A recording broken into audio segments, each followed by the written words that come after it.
welcome back to Overtake. Doing a little comparison test, and the reason being, something struck me between the 205 XS that I've got and the Mini Cooper S, the R53 generation. There's about 15 or 16 years between the two cars. So the 205 is about 15, 16 years older than the Mini, and then the Mini is about 16 years or so older than today's cars. So I think it's kind of fun just to do a comparison test between the different hatchbacks and how the generations have moved on and the things that have changed over those years. It's just a bit of fun and an excuse to get the cars out, really. Now, quick disclaimer, I had originally intended to film this all at the same time back in the autumn, but the weather rolled in bad, roads got salty, COVID and all the rest of it, so the 205 actually went into hibernation. So I'm back out in the spring just filming the bits on the 205, so after this it will jump into the Mini and it'll be back in the autumn. But yeah, the points I'm making are still the same, and we're not discovering anything revolutionary here, it's just a bit of fun. We go.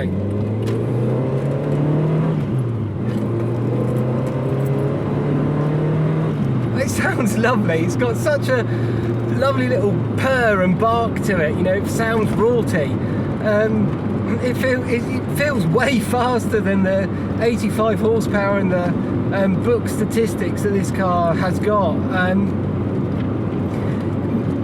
A combination of, you know, multiple things, how exposed you are, how mechanical it feels, how light it is, how close ratio the gearbox is, the gear ratios are, how much glass is in front of you so you feel more exposed to it, the fact that there's no sound deadening, the fact that even, you know, through your fingers you can feel everything, through your feet on the pedals you can, you know, you can feel that you're moving a cable to get the car moving and provide some fuel through the engine. It's just an unfiltered driving experience.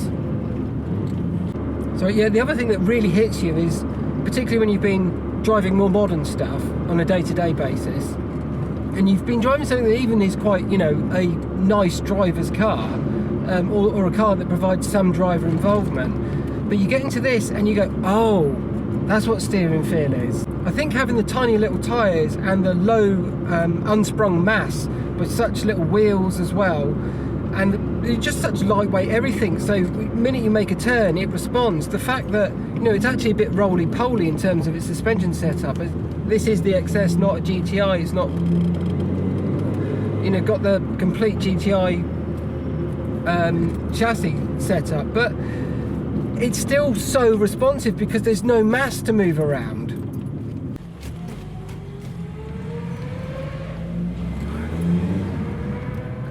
I don't know if you can hear that, it's a Ferrari 355 in the background. Right, so just carrying on in the 205 for a bit. The gearbox is light, everything is light, agile and mechanical. Everything is unfiltered. I'd say the downside is the fact that the car feels very exposed. You don't feel, you know, any level of sort of modern usability. It's not a modern classic, so to speak. It feels every bit the old-fashioned classic car that it's, you know, quickly becoming.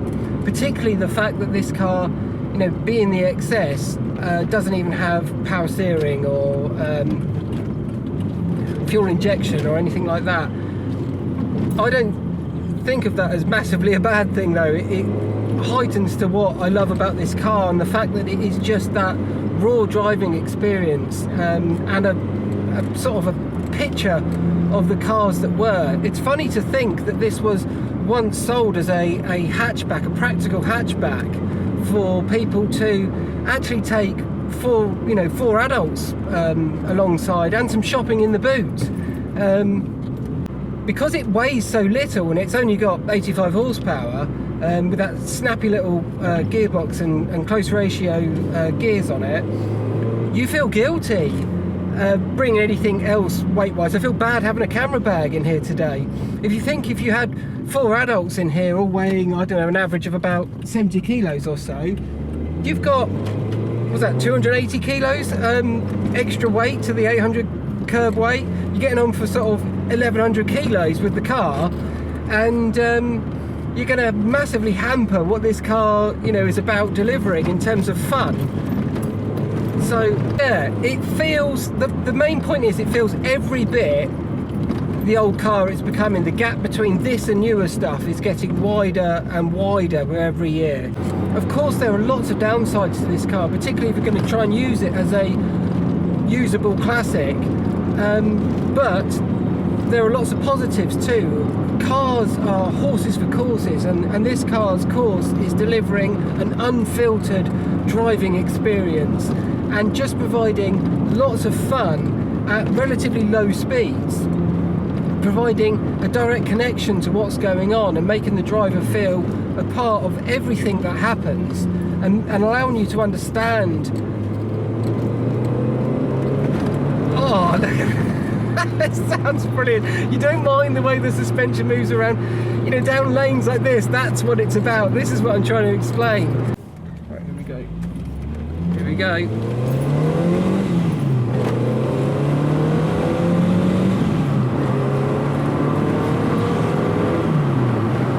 Brilliant.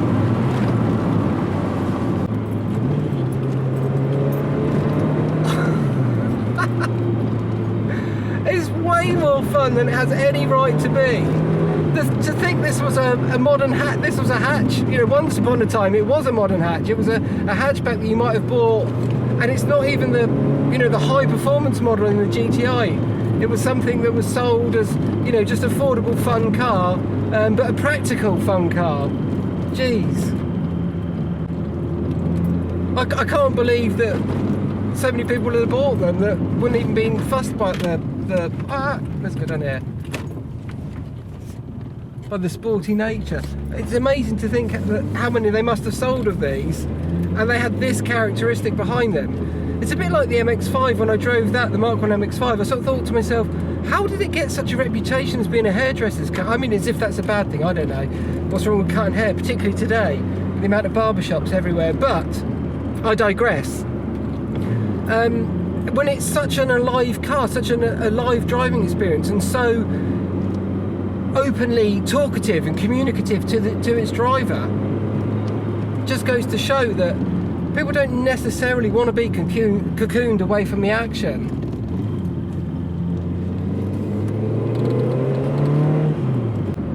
As soon as you start piling on some momentum, it really comes alive. Right, blow the cobwebs out.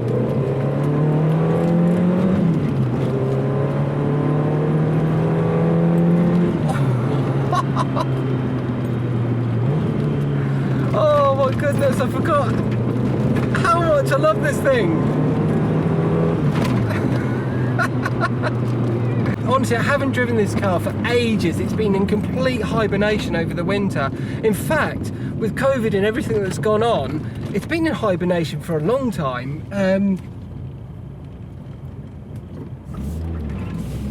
Yeah, with everything that's gone on with COVID, I mean, going back, what is it now, 2 years? It sat for quite a long time, this car, and I haven't given it the time, care and attention that I'd have loved to have. I want to do some bits to it. It needs some TLC now, sitting around doing nothing, but here we go. I forgot how much I loved it, that's the thing. Actually, let's have a second. Why would you not?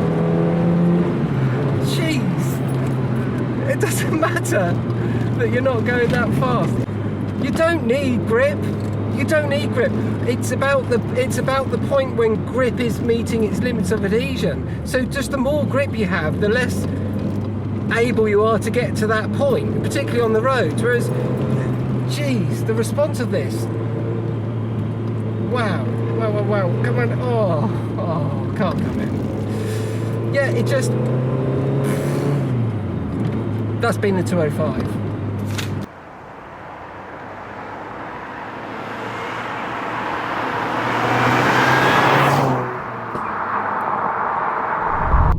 Now the R53 is the first generation of the new Minis, the new brand of Minis under BMW's ownership, and it's often referred to as the one that feels the most,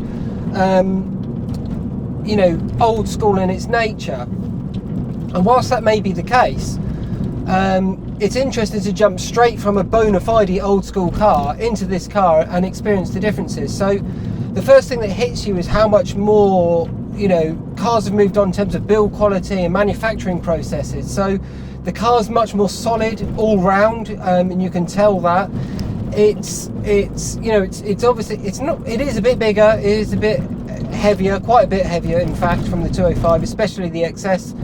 So the car is a bit bigger, it is a bit heavier. It's still a small car by very modern standards. The overhangs are tiny, and the little wheelbase on it, wheels pushed out at all the corners. It's a great fun old school hatch in that regard, and they've given it a lot of fun. But yeah, so it's come on in terms of build quality and manufacturing process and things. The interior in here wouldn't feel that bad, you know, stacked up in comparison to a more modern car today, sort of thing, or from a later generation. In terms of design and layout and things, it's kind of on par with what you expect. They put a lot of effort into this car though, to give it some character and to give it some sort of quality feel. Such as the toggle switches for the windows and the central locking, the fog lights, things like that, that still feel good and look good today. I like the big speedo that Minis have. I like the rev counter right in front of you, and it's lit up for the red line. It's not just, you know, colour on a bit of a background sort of thing. So yeah, I mean, we've got xenon headlights, we've got central lock-in, we've got power windows, we've got well, I'd say a CD player, but I mean, who listens to CDs anymore? That's perhaps changed. We haven't got, you know, the likes of Apple CarPlay and things like that, or Android interface that you would expect today in touchscreen. But really, by and large, it doesn't feel a million miles away from what you'd expect, whereas the 205 does feel very old. It does feel a million miles away. You know, that car would have come with a tape player. So yeah, the wheel on this is thick and solid. It's got power steering. I mean, perhaps it would be a fairer comparison to compare the two between like a GTI, which would have fuel injection, and some of which even have power steering. But I think, you know, it's fun to go between the two big differences of generation of cars, and really see what it's all about. Now, in terms of driving, once you get to moving along, oh sorry, also we'll add to that, we've also got a 6-speed gearbox, mated to a mechanical limited slip differential on this version. It's got the fuel injection, it's got 1.6 litre supercharged engine with almost double the power at 170 brake, and fuel injection brought massive advancements in terms of usability, and the fact that you can just switch the key and it will just turn on, and it will sit idling at, you know, 1,000 or so RPM or just under, whether it's -5 degrees outside or plus 35, you know, it just does it. Whereas in the Peugeot, you've got to, you know, judge your choke and what have you.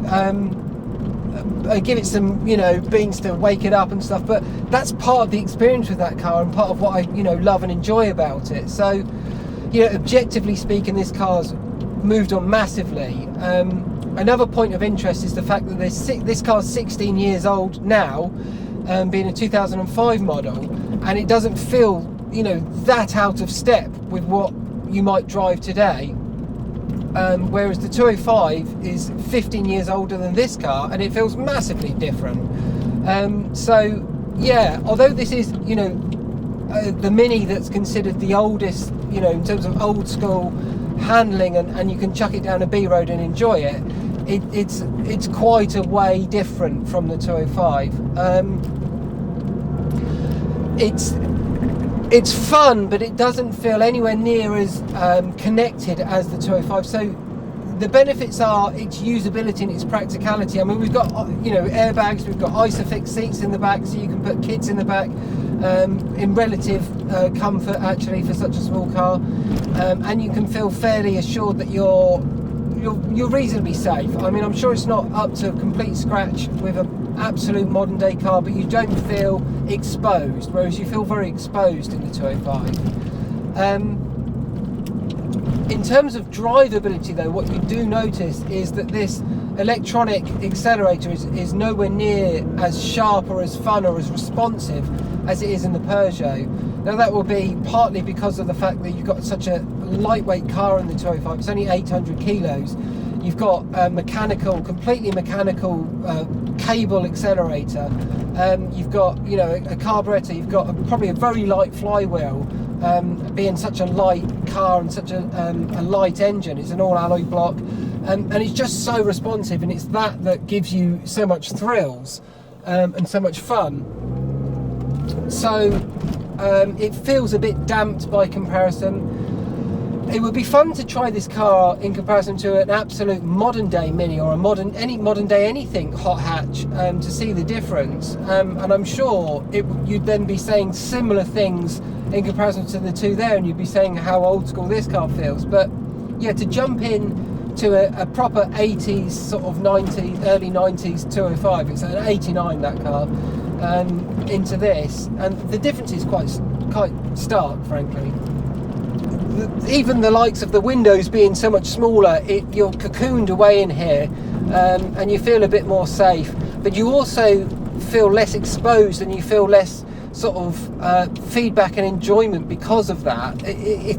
I'm not saying it's bad, but I'm just comparing between the two cars. It's pretty much what you expect, frankly.